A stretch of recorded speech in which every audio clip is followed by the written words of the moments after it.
परमपिता परमेश्वर कहते हैं कि हे मानव, तू वही करता है जो तू चाहता है, पर होता वही है जो मैं चाहता हूं।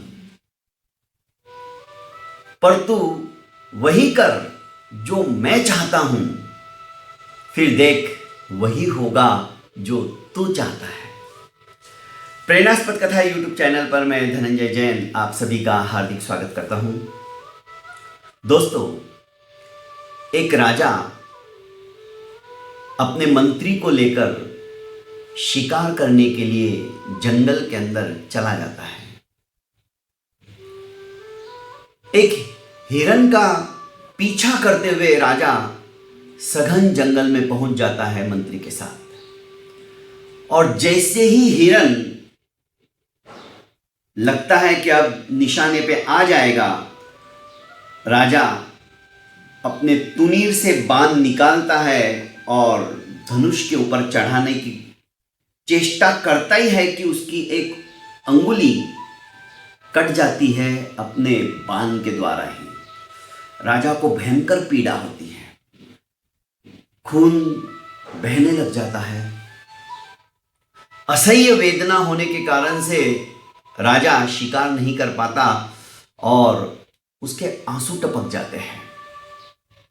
मंत्री ने पट्टी बांधते हुए कहा कि महाराज, जल्दी ठीक हो जाएगा, जो कुछ होता है अच्छे के लिए होता है। राजा को बड़ा गुस्सा आया। मैं इधर पीड़ा से परेशान हूं, दुखी हूं, मेरे से दर्द सहन नहीं हो रहा है, और ये मंत्री कह रहा है कि जो कुछ होता है अच्छे के लिए होता है।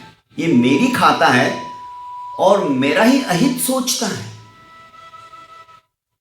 राजा ने कहा कि तुम इसी समय मंत्री पद से चले जाओ, मैं तुम्हें मंत्री पद से हटाता हूं, मैं किसी और को मंत्री रख लूंगा। अरे तुम कैसे नमक हराम हो, मैं परेशान हूं, मैं दुखी हूं, और तुम मेरा ही अहित चाहते हो और कहते हो कि जो कुछ होता है अच्छे के लिए होता है, तुम्हें कुछ गम नहीं। अपने नौकरी से हटने की बात सुनकर भी मंत्री कहता है जो कुछ होता है अच्छे के लिए होता है, और ऐसा कहकर मंत्री वहां से चला जाता है। वो जानता था राजा का गुस्सा बहुत तेज है और राजा इस समय में कुछ भी सुनेगा नहीं। इस घटना को घटे 3-4 महीने ही हुए होंगे, राजा फिर से अखेट के लिए, शिकार के लिए अपने दोस्तों के साथ, दूसरे सेनापतियों के साथ, जो नवीन मंत्री उन्होंने नियुक्त किया था उसके साथ जंगल की ओर चल पड़ते हैं। उस समय राजा ने एक नया घोड़ा जो लिया था, उस घोड़े की सवारी करने की मन में ठानी, और राजा उस घोड़े के ऊपर बैठकर अपने दलबल के साथ निकल पड़ा। किसी कारणवश राजा ने जैसे उस घोड़े को रोकने की कोशिश की और लगाम खींची, उल्टा हुआ। घोड़ा सरपट दौड़ने लगा।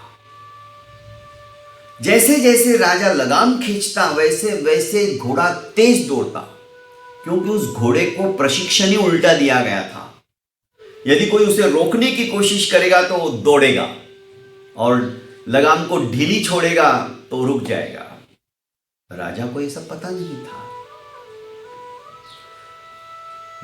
बेहताश दौड़ता हुआ घोड़ा एक भयंकर जंगल के अंदर राजा को ले गया। राजा एकाकी,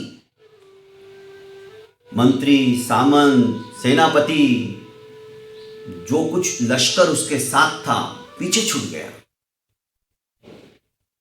उस जंगल के अंदर कुछ तांत्रिक लोग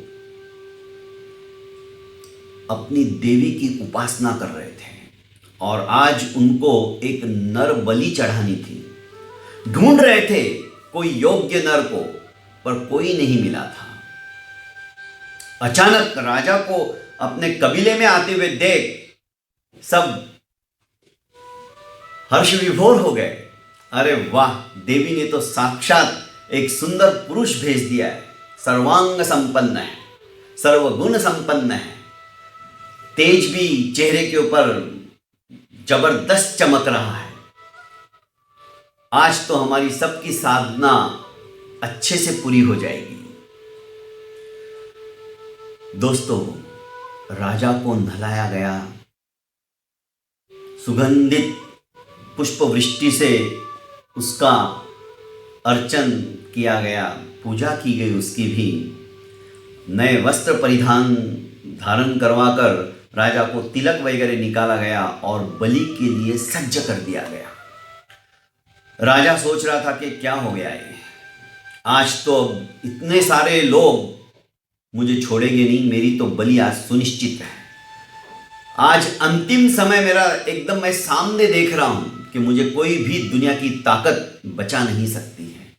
पता नहीं मेरे सेनापति और मंत्री अब कहाँ होंगे, कैसे होंगे, किस तरफ होंगे। ये घोड़ा तो मुझे इस तरफ लेके आ गया है तेज दौड़कर। राजा सोच ही रहा था, अचानक एक तांत्रिक की नजर राजा के उंगली के ऊपर पड़ी। उंगली खंडित थी, जो कि राजा के बाण से ही क्षति पहुंची थी, और वो जहर जो था दोस्तों, वो जहर फैल ना जाए इसलिए वहां के वैद्यों ने उस उंगली को ही काट दिया था। नहीं तो आगे जाके ये जहर पूरा फैल जाएगा तो शरीर में तकलीफ देगा। दोस्तों, उस तांत्रिक ने कहा कि यह बलि हम नहीं दे सकते, क्योंकि इसका एक अंग, एक उंगली खंडित है, और देवी को खंडित अंग की बलि दी जाना वर्ज्य है, दी नहीं जाती है। राजा की जान बची। जैसे तैसे राजा फिर से अपने राजभवन पे पहुंचा।